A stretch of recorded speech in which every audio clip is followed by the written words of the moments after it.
Hey sir, may I have an interview? What do you interview? We are shooting video like social media. Oh, okay. What was your job? Well, I'm retired now, but I'm giving talks and things and radio comedy and theatre work. How old are you?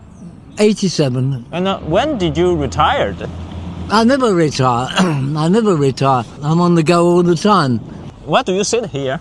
I come for an organ recital on the second Friday of the month over at the church over there. So I went round the corner to get something to eat and I've come to have a look at the garden.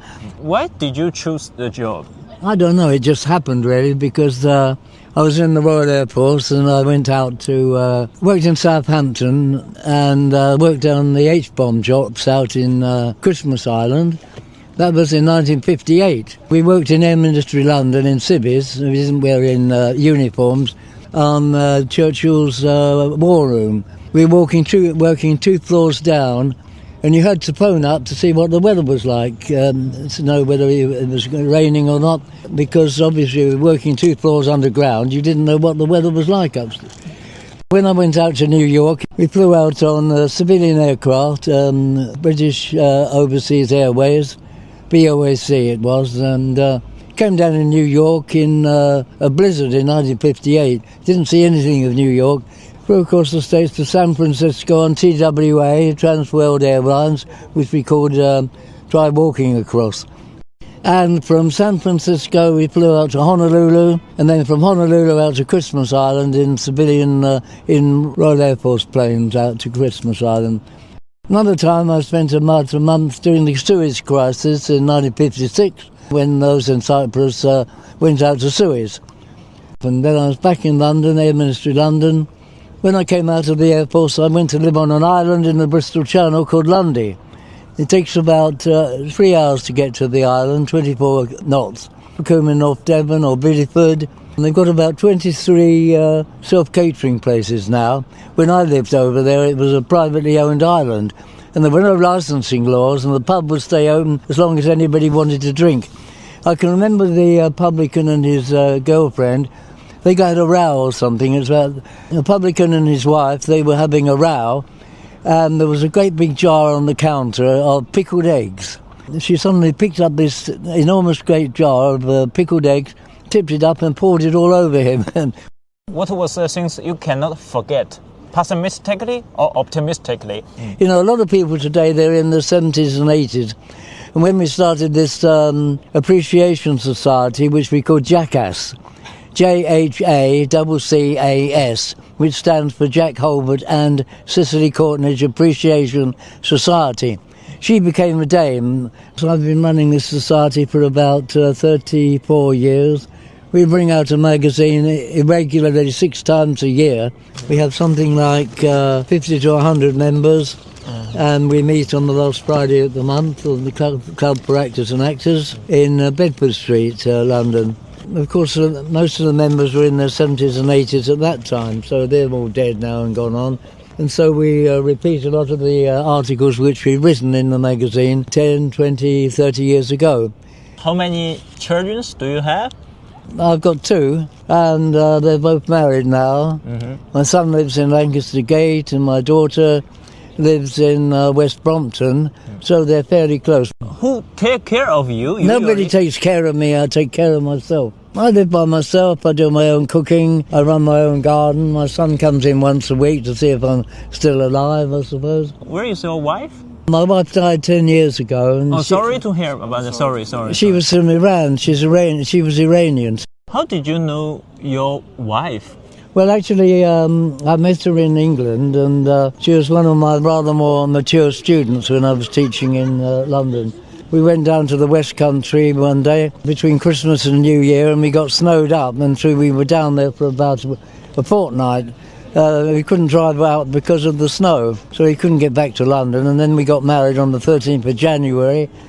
What's your life changed after your wife passed away? I was able to do exactly as I wanted to do, and I could live at home, and if I wanted to get up and have breakfast at 3 in the morning, I could do it, and then go back to bed again. It's quite an advantage in living on your own, because you can do just what you like and get up when you like. There's nobody to say, oh, don't come in May I ask one personal question? Okay. How much pension do you have monthly? I've no idea. I've never bothered about it. As long as there's some money in the bank, I draw it out, and I really have no idea how much it is. When I drove buses at one time. I drove buses in London, and I think I was earning about. This was going back about 20 years now, because I had to retire. When you're driving buses, as soon as you're 60, you have to take a test every year. One year I didn't pass the test because my eyesight had failed, and so I couldn't see to drive the bus. Well, I could see to drive it, but I might drive on the pavement half the time. I suppose I was earning something about £400 a week on the buses. That would be 20 years ago. It's considerably more now. Do you have something to say to the younger generation, like born after 1990? Just go ahead and do everything you want to in life. Some people just have one job. Other people have what they call a jack of all trades, which means that they do many things. I've quite enjoyed doing many things, learning to play the piano up to grade 8, playing the organ, playing the drums, singing. I was in a church choir at one time. I could tell you a lot of stories about that one. And people getting married. Mickey Rooney, he was an American and he got married 8 times. He married 8 times, and someone said to him one day, "Can you give me some advice about marriage?" He said, "Yes. If you get married, always get married in the morning. And if it doesn't work out, you haven't wasted the whole day." You like that one? Most of the younger generation, they don't want to have child. What do you want to say about that? Let them do exactly what they want to. The world is overpopulated anyway. And if someone doesn't want to get married, oh, jolly good, that's okay. I don't mind, it's up to them. My son has got married and has no children at the moment. And if you get into a way of life of not having children, somehow or other you're quite happy doing the sort of things that you do, because life changes. Okay. I don't get paid for this interview, do I? I will pay you a cup of coffee, all right? Oh, look. Have you been to China? I've not been, no. I'd quite like to. The Great Wall of China. We've got a great wall in this country called Hadrian's Wall. What happened in the Second World War in China then? They were at war with Japan, weren't they, I suppose? Yeah. As we were. Japan tried to invade us and conquer China. Japan did, yes. Yeah. They tried to. They're still disputing over various islands, aren't they, in the sea around China and Japan. But finally, Japan failed. Black coffee and with 3 sugar. Yeah, we got sugars there. And how do I pay? Visa? Yeah. Hey, sir, here you go. Put it on the seat, will you? Oh, on the seat. All right. Thank you. Bye. I'll get some more maybe. Thanks very much. Okay.